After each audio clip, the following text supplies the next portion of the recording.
నేడు తెలంగాణ మంత్రివర్గ విస్తరణ ఉండనుంది. మధ్యాహ్నం 12:19 కొత్త మంత్రులు ప్రమాణ స్వీకారం చేయనున్నారు. రాజ్భవన్లో మంత్రుల ప్రమాణ స్వీకార కార్యక్రమం జరగనుంది. ముగ్గురు కొత్త వారికి కేబినెట్లో చోటు దక్కే అవకాశం ఉంది. చెన్నూరు ఎమ్మెల్యే గడ్డం వివేక్కు, మక్తాల్ ఎమ్మెల్యే వాకిటి శ్రీహరి, అదేవిధంగా అడ్లూరి లక్ష్మణ్కి చోటు మంత్రివర్గంలో కల్పించారు. అదేవిధంగా డిప్యూటీ స్పీకర్గా రామచంద్రు నాయక్ పేరు ప్రకటించారు.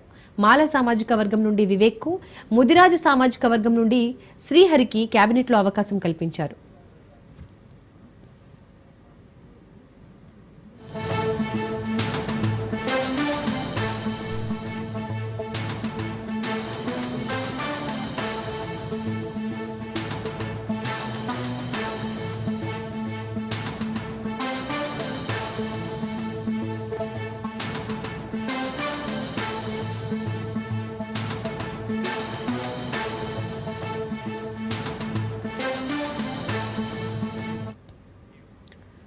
నేడు తెలంగాణ మంత్రివర్గ విస్తరణ ఉండనుంది. మధ్యాహ్నం 12:19 కొత్త మంత్రులు ప్రమాణ స్వీకారం చేయనున్నారు. రాజ్భవన్లో మంత్రుల ప్రమాణ స్వీకార కార్యక్రమం జరగనుంది. ముగ్గురు కొత్త వారికి కేబినెట్లో చోటు దక్కింది. చెన్నూరు ఎమ్మెల్యే గడ్డం వివేక్కు, మక్తాల్ ఎమ్మెల్యే వాకిటి శ్రీహరి, అదేవిధంగా అడ్లూరి లక్ష్మణ్కి చోటు మంత్రివర్గంలో కల్పించారు. అదేవిధంగా డిప్యూటీ స్పీకర్గా రామచంద్రు నాయక్ పేరు ప్రకటించారు.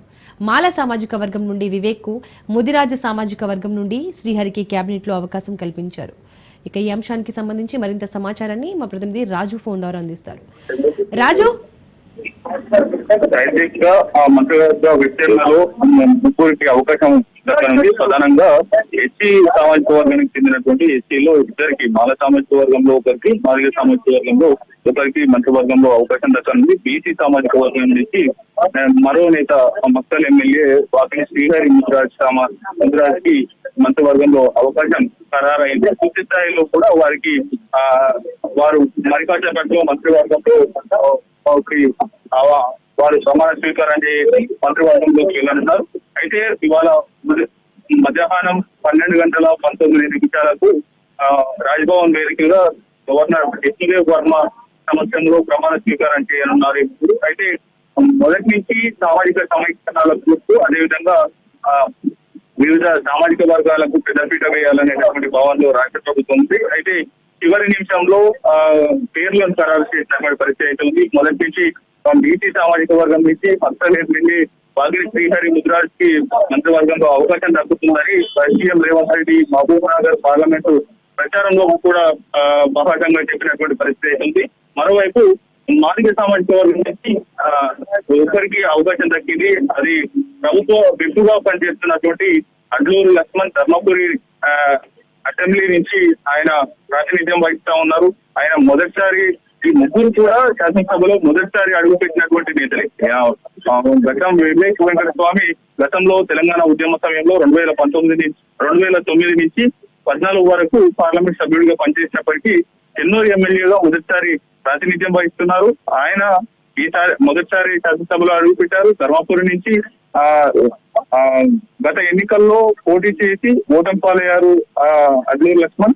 ఆయన కొప్పుల ఈశ్వర్, మాజీ మంత్రి కొప్పుల ఈశ్వర్ పైన స్వల్ప ఓట్ల తేడాతో ఓటమి పాలైనటువంటి పరిస్థితి ఉంది. ఆయనకు ప్రభుత్వంలో విప్పుగా అవకాశం ఇచ్చింది. మొన్న 2023 ఎన్నికల తర్వాత ధర్మపురి నుంచి ఆయన గెలుపొందిన తర్వాత ఆయనకు ప్రభుత్వంలో విప్పుగా గవర్నమెంట్ అవకాశం ఇచ్చింది.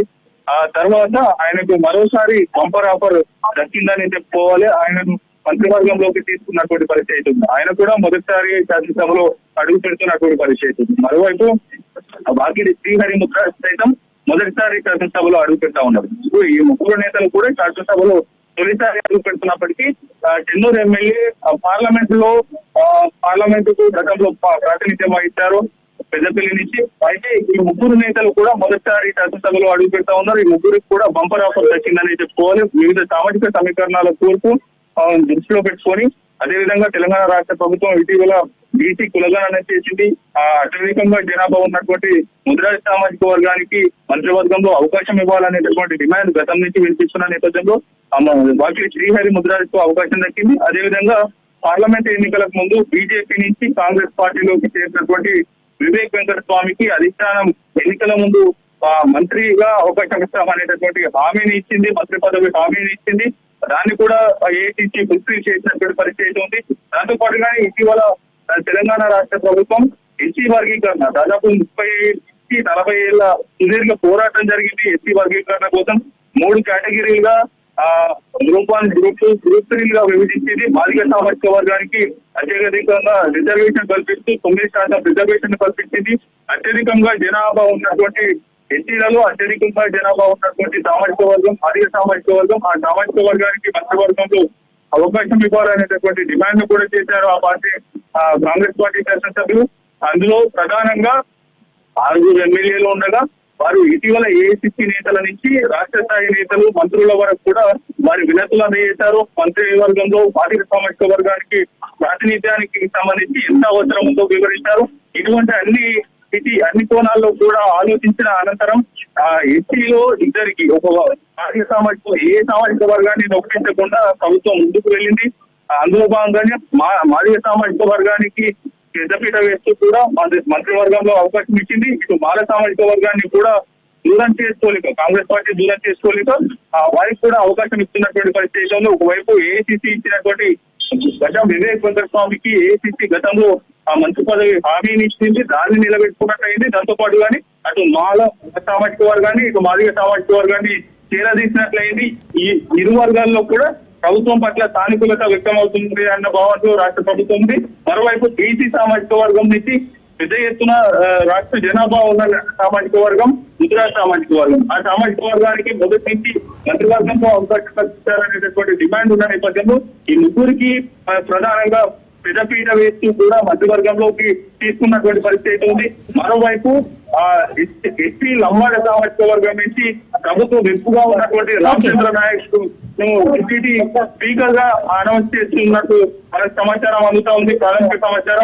మరో 1-2 రోజుల్లో కూడా ఆయనను డిప్యూటీ స్పీకర్ గా తీసుకునేటటువంటి అవకాశం ఉంది. ఈ 3 సామాజిక వర్గాలు ఏవైతే ఉంటాయో అవి తెలంగాణలో అత్యంత జనాభా కలిగినటువంటి సామాజిక వర్గాలు కాబట్టి వాటిని ముందస్తుగా మంత్రివర్గంలోకి తీసుకుంటున్నట్టు తెలుస్తా ఉంది. Thank you Raju.